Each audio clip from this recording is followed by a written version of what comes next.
as a women's right activist, as a women's issue, I mean, clearly it was wrong. Even if it was between friends, this can't be brushed aside as a prank, because it is a criminal offense to invade somebody else's privacy without their knowledge, without their consent, right?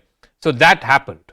Now, whether the college did the right thing by just, merely calling this a prank and then suspending the students, whether the police did the right thing by, yes, the complainant may not have been willing to come forth. Maybe she was afraid. And most such cases,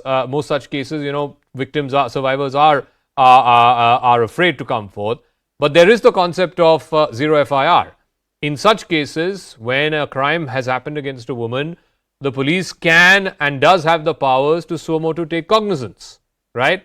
So where do you stand, Brinda Adige, on this critical issue? Because we need to get to the bottom of this, if not to understand what happened in Udupi, but at least this would serve as a deterrent in other institutions, in other colleges, among other such young girls with impressionable minds. You're absolutely right. Whatever happened in that college in Udupi is not just a prank, it is an offense. And taking a video or a photo of somebody and in that kind of a manner, we already have IPC 354, voyeurism is a crime. So that you do not even have, the police don't have to file zero FIR. The police can take Suo Moto action and file 509 and 354 and everything else. So why did the police delay is the big question. And why is it that the college principal comes forward and says, we deleted it? They have no right to delete anything. Their job is to have handed over all of that to the police, and an investigation should happen. And like one of the other panelists is talking over, Mr. Shetty is saying, the investigation must be fair and it must be swift. Because if it gets delayed, then there is the chances that we may not have the victim survivors coming forward to make the statement or even taking the matter all the way to court. And like you pointed out, this must not only set a precedent, it must also show that this kind of a crime is going to be seriously acted upon. Because I can't even imagine what is happening to the victim survivors who may not want to register the complaint for various reasons, mostly social and also family pressures and things like that. But mentally, psychologically, emotionally, what are they going through?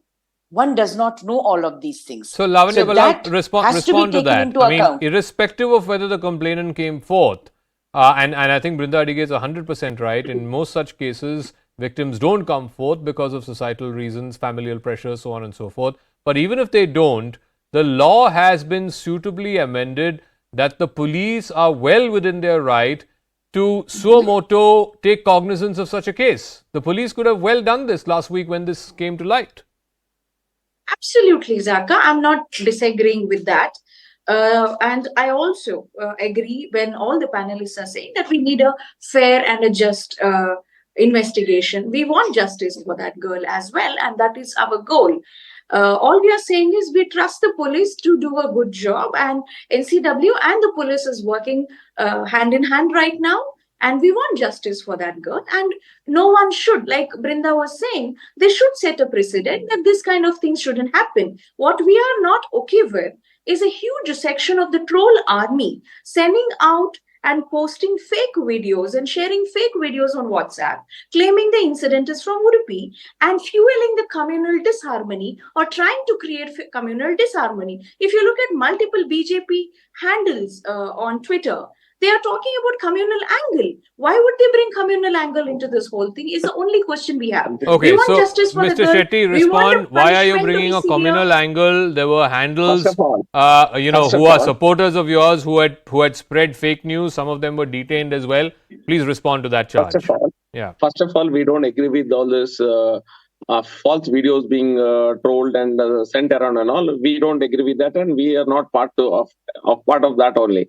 So what the Twitter handle of Congress is doing, I've already told you, they're calling it as a prank. Forget it. Now the main issue is about the investigation. We, the people of Udupi and the coastal area, we don't trust the police anymore. Because first, they didn't file an FIR. Second, they told there is no case at all. There is nothing involved. And now yesterday, they are under pressure of people and the media, and they have filed an FIR. We are asking for a special investigative team under the chairmanship of a retired judge or a serving judge. That level of investigation is required because we have to look at it from all angles. Okay. The Congress panelists talked about the communal angle, all these things. So we cannot say that is also not there. From all the angles, we have to look at this issue. Okay. I've got to leave it at that. Whether there's a blackmail issue no. Once again, I'll just wrap up by saying that it was wrong of the police and perhaps even the college authorities to brush this aside by saying it was a prank. Absolutely. It was even if it was a prank between friends. Fact is, it is a violation of someone else's privacy, and that is a scheduled offence. That is a crime which needs to be taken cognizance of. We wish the police acted swiftly, but at least now we hope that we get to the bottom of this case with an impartial, free and fair investigation. Thank you very much to all our guests.